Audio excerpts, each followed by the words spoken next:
Ako si JR Cape. Ang napili kong talumpati ay LGBT. Banderang Bahaghari. Ako si JR Cape, 21 taong gulang. Ang napili kong isyong talakayin ay tungkol sa paksang LGBT. Sa henerasyon, laganap ang salitang LGBT. Sa mga usap-usapan at kontrobersya, ito ay pinag-uusapan sa social media, sa balita, at maging sa mga taong nasa paligid.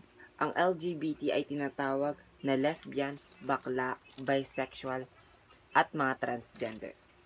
Ito ay isang komunidad namin na kung saan pinalalaganap at pinahahalagahan at pinaglalaban ang karapatan namin dito sa mundo.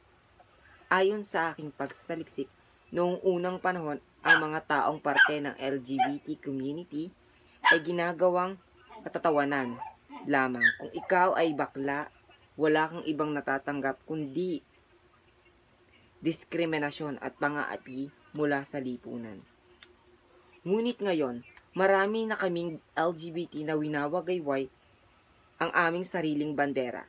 Sabi nga sa salitang kanta na Sirena ni Glock 9, Koy, isang sirena, kahit anong gawin nila, bandera ko'y di tutumba.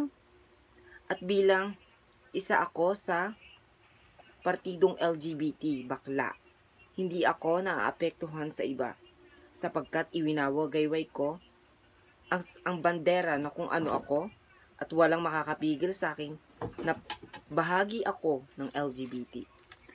Bilang isang bakla, maraming diskriminasyon o pang-aapi ang nangyayari sa amin. Pero patuloy kaming lumalaban at pinapakita dito sa mundong ginagalawan namin na hindi lang kami